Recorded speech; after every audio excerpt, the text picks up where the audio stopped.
Knitting with Metal. Yay, we're finally doing a live. Woo! I know, it's been a while. So, we are continuing on our Viking knit.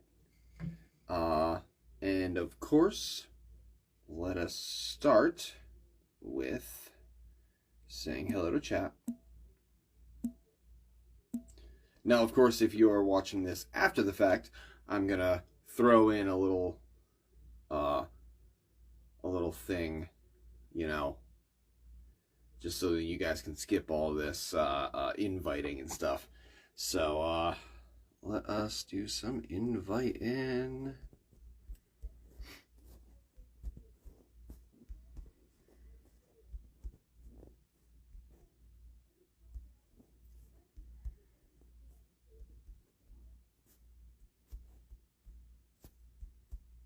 All right.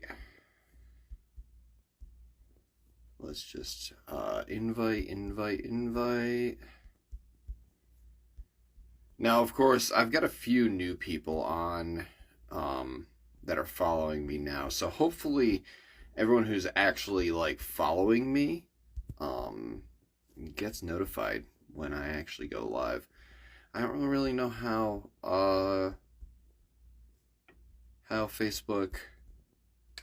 good Facebook is with that.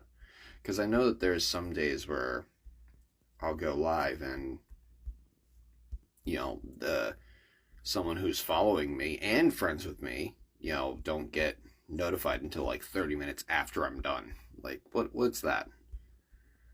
What is that? So, hopefully everyone that needs to get notified does.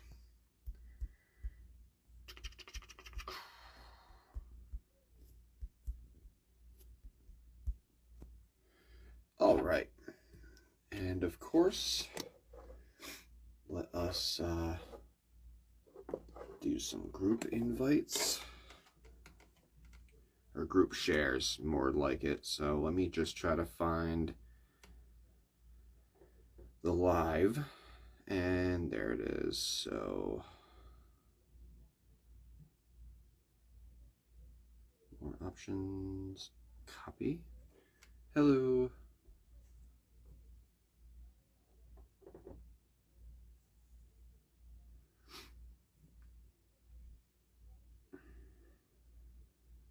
All right. And let's post.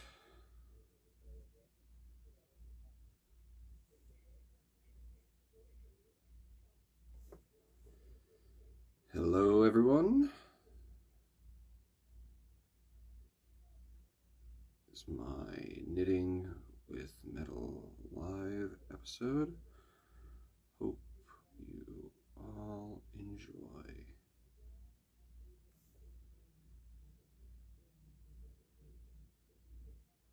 Copy. And of course, you know, it's a copy-pasted type thing because it would take forever. This would be a 2-hour live if I actually if I made specifically like different invites like that.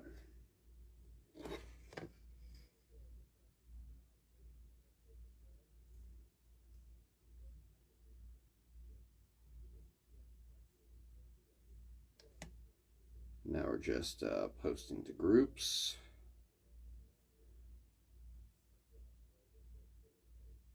And of course, if you're seeing this, definitely give me a share. It helps out. It helps me get to, you know, the people that would like to see this kind of content. Get me out to new people, obviously. So,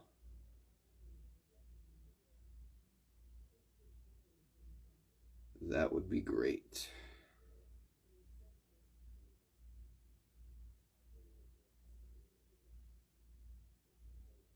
Because I can only share it so much, you know?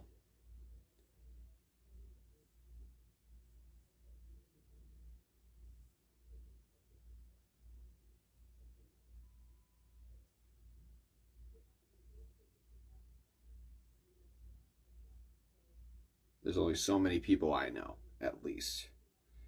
But yeah, I think that's it for that. And let's do a tweet. A tweet.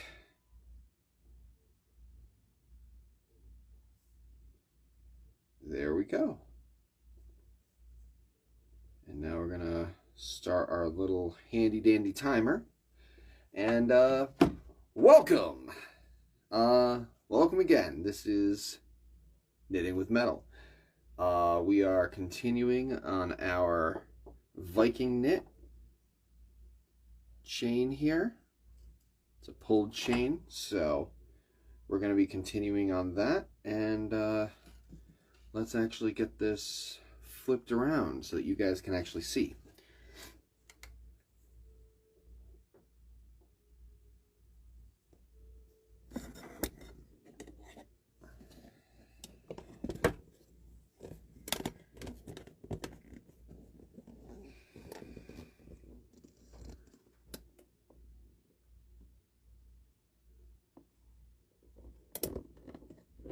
All right.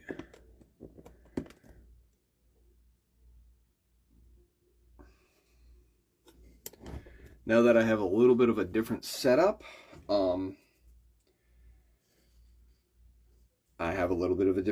So, right now I am actually not even facing the camera, which I don't really like. I don't like that.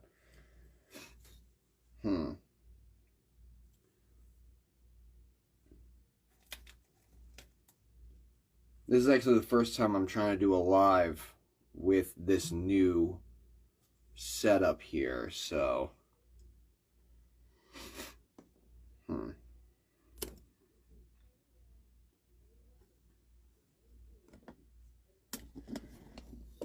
because right now I can't see. Oh, okay, here. Because at least now I can actually see your comments.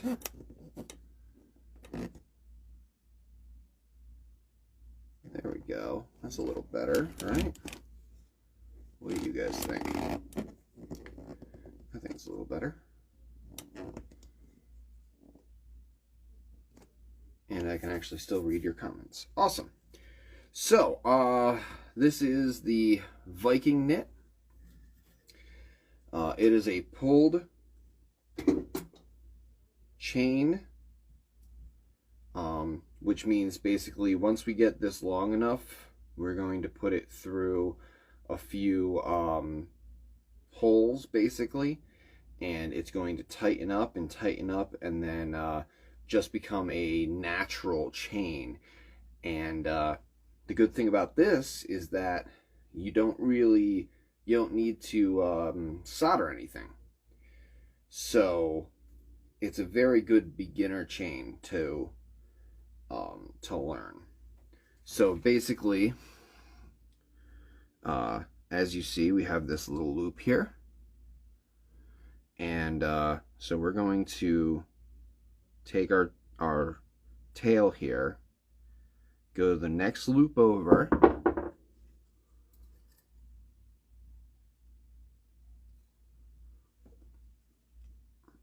we're going to go to the next loop over and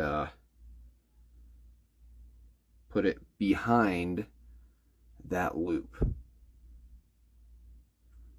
and then just pull it through. Now, of course, when you're pulling it through, you need to make sure that you're careful of it kinking up and not going where you want it to go.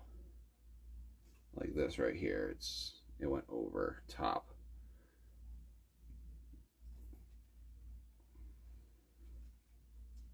So when you're pulling, make sure that you pull slowly. Also, I did not heed my own advice, and I went with a longer strand. So this is what happens when you do a longer strand. You need to, you should probably do just a, yeah, can we focus? Thank you. just a like 2 to 3 foot, nothing much longer than that, because then you end up doing what I'm dealing with here, and that's just a mess.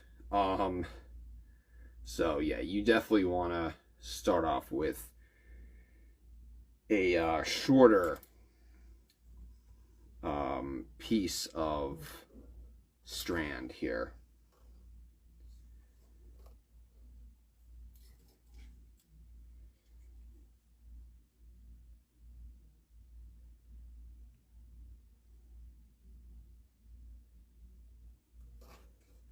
And when you pull the new loops, you want to make sure that they're somewhat even, but not too tight, because you want to be able to make sure that you can still put a strand behind it for the next row. So you want to make them tight and like unified, but don't worry too much about that, because once it gets pulled through, everything's going to even out. I'm not entirely sure why everything evens out, but it's a really cool effect, not gonna lie. It's it's definitely an interesting effect. It like even these like bigger gaps you see, they all end up becoming even. It's very strange.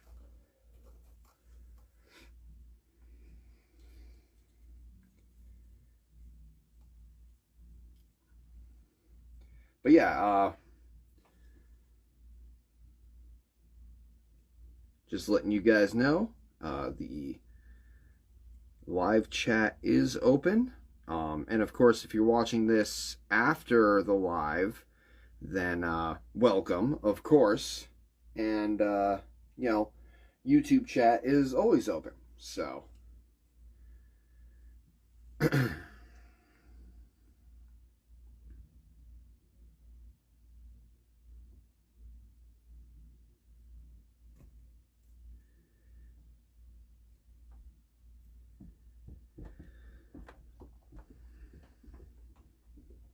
And how's everyone doing tonight?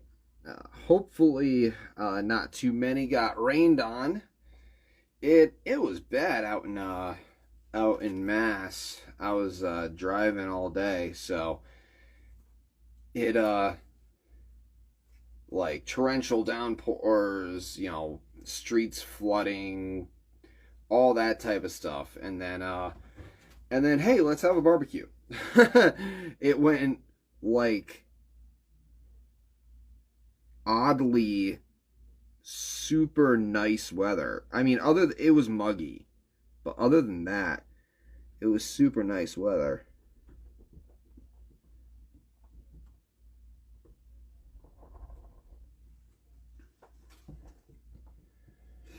But yeah, hopefully you guys didn't get rained on too much. They were saying something about like tornadoes or something, but I didn't see any. And I've gone through Tornado Alley. I know what a tornado looks like. Well, not an actual tornado, but like the aftermath. It's very shocking, not gonna lie.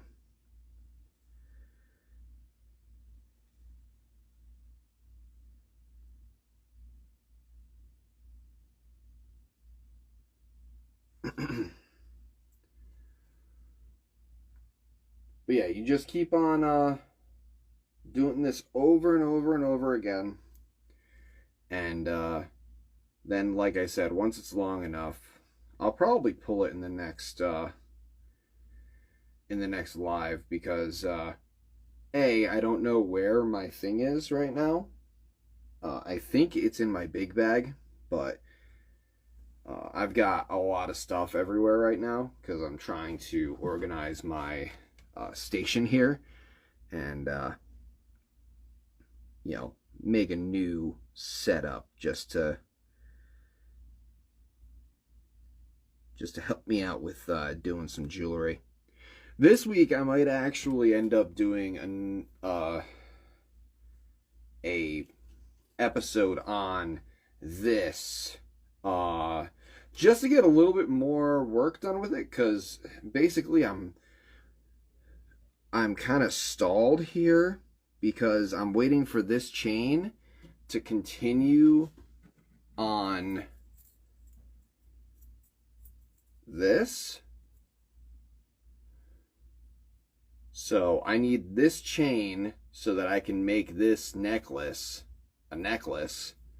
So I might end up doing a little bit of like a couple hours of me just pulling this wire out, and that's probably gonna be like this week's episode,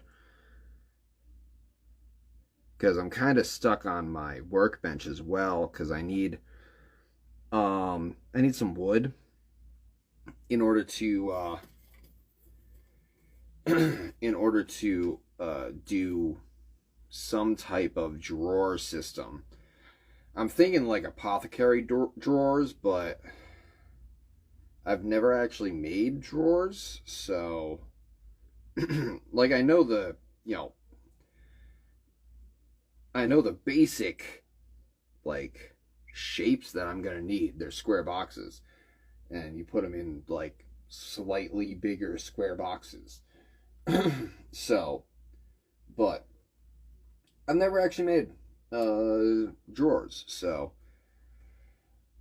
I need to get some wood. I'm thinking about getting a few pallets from work or around town somewhere, and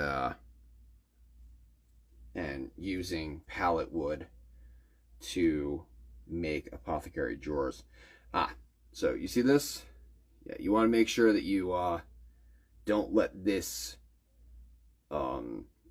continue. Like, I can save this right now, but if I like kept pulling and got this smaller, it would crink the metal, and then it's just difficult to work with after that. So you want to make sure that you unkink anything like that.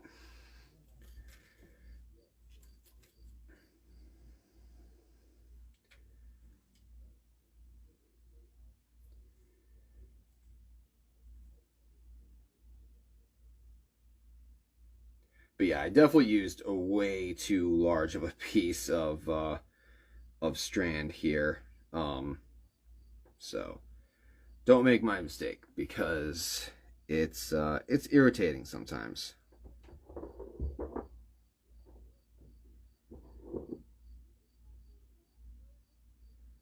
But yeah, you just keep on going to the next one. This is of course a single net pattern. So, and I'll show you what a double knit would be. Yeah, see how much I'm using up a lot of time just trying to wrangle this wire. So yeah, you don't want to use a long piece. Like I said, like 2-3 feet.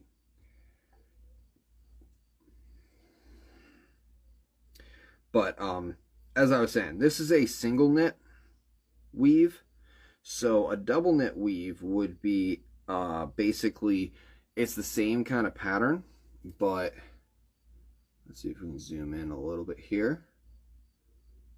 Focus, thank you. A single net, you just go to the next one, the next loop, and pull through. A double knit would be going to the next row, going up to the second circle up, and then putting it through, and that would be a double knit, and you would do that throughout this entire thing. It makes all these spaces very little, like it cuts down on all of these, but it also uses like double the material. So just keep that in mind if you plan on doing that.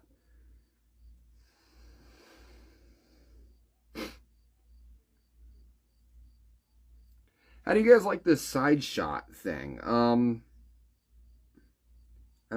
thinking I'm liking it because I can actually like control. Like I can see your guys' comments, but I can also like look closer myself without having to like move the camera. I can see your comments and I can do funky zoomy things. Whee! Sorry. But yeah.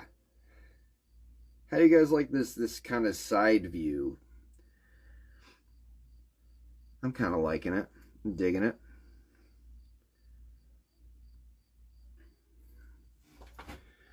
But if you are just joining in, this is, of course, Knitting with Metal. Welcome. We are making a Viking knit necklace.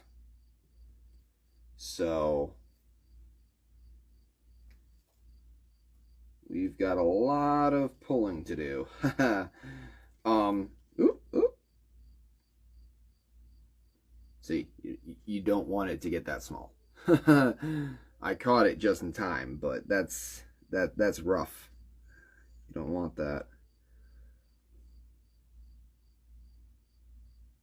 There we go.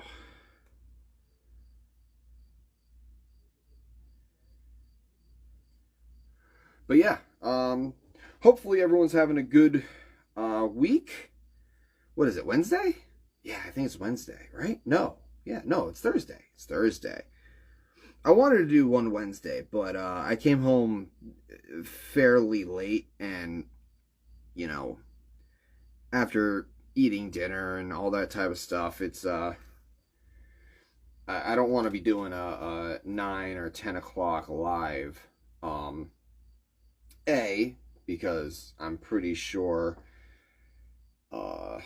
most of you guys are gone to sleep. And secondly, I should be asleep at that point as well. So, like, the new job's going well. I'm enjoying it so far. The one problem with it, which I already knew was going to be a problem, but I went with it anyways because I'd rather deal with it, is the fairly long commute to work. I've got I think I clocked it at like 66 miles or 64 miles. It's like an hour and 14 minutes to an hour and 30. And depending on when I get out, if I'm hitting Boston traffic, because I'm working out of Boston now, if I hit Boston traffic, that turns into a good like hour and a half, 2 hours. So that's not very fun, but I already knew that I was going into that when I went in for this job, but it's still a bit rough because I'm still doing like 8, 9, 10-hour days.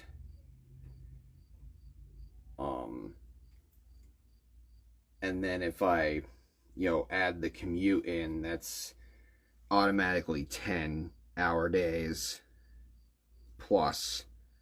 So, but it's working out so far.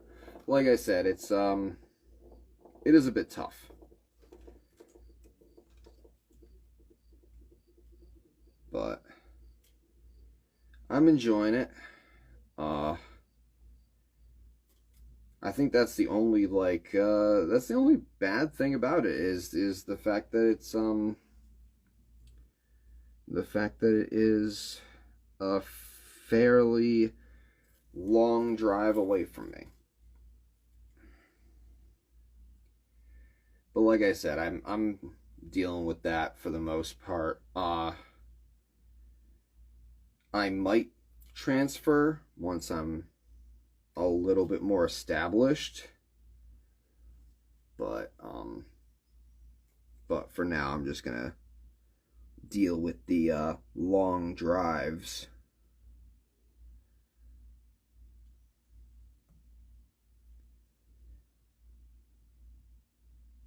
Wait a second.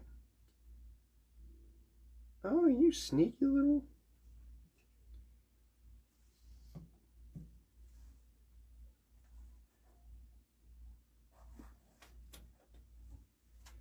All right.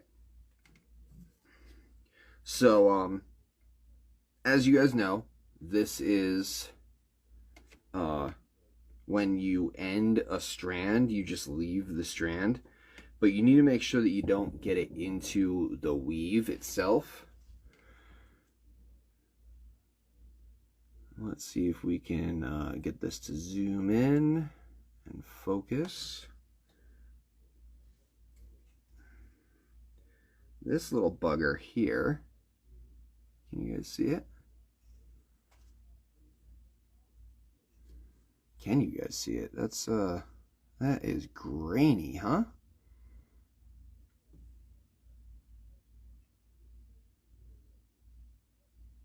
Yeah, you see this little bugger? He's trying to get out of see him? He's trying to get out. So we need to put him back. Because we don't want pokey pokies. We want a nice chain with no potential of hurting whomever is wearing it.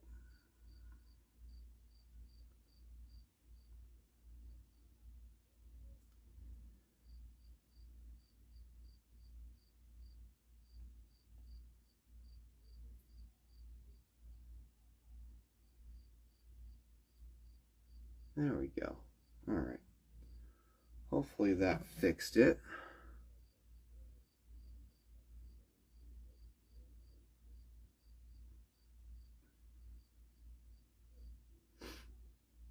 Yeah. All right.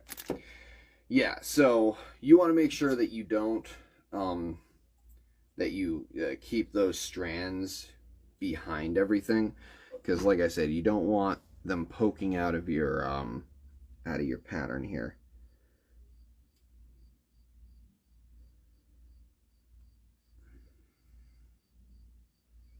So when you before you go to pull, to start pulling, at least definitely make sure that you have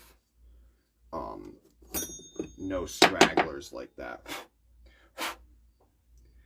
Everything is sawdusty right now because of all the work I'm doing with the bench. I am really liking how this bench is coming out. It's the first time I've done like heavy woodworking like that, and you guys have been great. I mean, there's a few people, there's a few people that go, with the whole, well, why don't you do a jigsaw? Listen, I know what a jigsaw is. I just don't have one, all right? And some people don't. Some people don't have tools. And that's kind of like my thing, that I've kind of done on this channel, where I just, I am trying to get a lot of the tools that I need for my jewelry, but a lot of my stuff, I just work with whatever I have, and that's kind of my thing. I just I work with the tools that I have, and it's just a different option. Yes, it might be a lower quality. It might, you know, life has compromises. Um,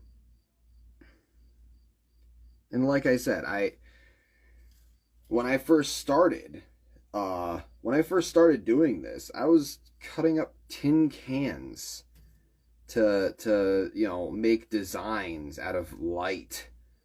Like, you work with what you got, and since I'm not a woodworker, I don't really have a need for a jigsaw. I've never needed one for the house, and I don't feel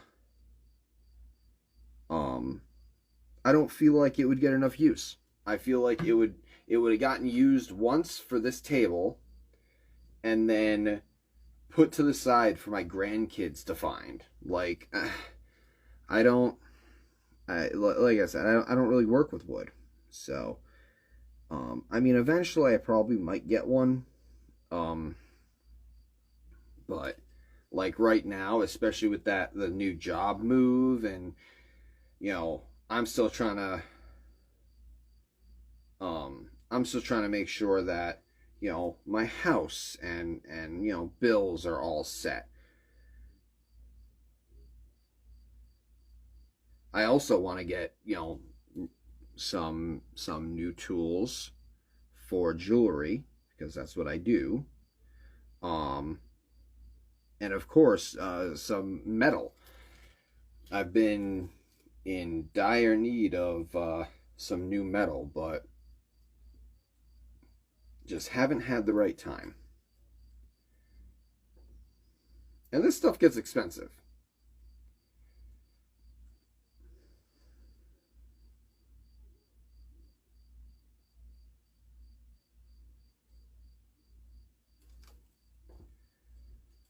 But I really like this pattern in particular because it is very easy. So a beginner can very easily navigate and and as long as he doesn't do a very long piece, because that was irritating right there. um but this is a very good piece to for beginners to start off with, because you don't really need a lot of tools. Technically, you don't even need this um, Allen wrench. It just helps. It helps keep lines even. But like all you really need to do is get this type of wire up here. This is that like copper brass like fabric wire from like Macy's or one of them craft stores. I got it from Walmart. but but yeah, you can use this stuff. Now this stuff is a bit it does not like being bent. So basically, if you mess up and you kink up the thing, it has a very high tendency of breaking. So that's the only issue with this wire. But it's a cheap wire, and like I said, it's very good practice. That's what I practiced on the first time I tried this, because I've never done this type of wire. It interested me, and I was like, okay, let me try this out. So I tested it out with some of that wire. Like I said, it is very fickle when it comes to being bent. It doesn't like it. Silver is a lot more forgiving in that regard. But But yeah, this is a very good beginner pattern. You don't need tools. The only tool that you would absolutely need is a draw plate. And you can make that with a piece of wood if you really wanted to. I have one that's made of wood somewhere. That's what I did the first time that I drew some. But because of the fact that I'm using actual silver, and I'm actually making it for, I was making a few bracelets for people. Oh no. Because of the fact that I was making a few bracelets for people, I wanted a little bit of better quality, just so that, I didn't want to just have like just a piece of wood. I wanted it actually drawn down as small as it can, not just as small as my smallest drill is. But as you guys heard, unfortunately, that is the end of our time. We've gotten a fair bit, but like I said, I think I'm going to be doing an actual video this week on doing this, just so I can get a little ahead of this and get a little bit more time in, because 30 minutes a week is not, we're not getting much of anywhere with it. But I hope that you all enjoyed this episode. If you did, hit that like button, and if you really liked it, hit the subscribe button and the bell so you can get notified whenever I put out a video. I try to do now 2 videos a week. That's depressing. I was at 3, but now I'm still getting used to my new schedule, so I'm going to try getting some more episodes, but it's tough. So right now I'm doing 2 videos a week. My Sunday episode, of course, I'm keeping that. That's the Pendragon's Twisted Metals. That's the jewelry and silversmithing work. And of course, the Knitting with Metal live. But I hope that you all enjoyed, and have a wonderful evening.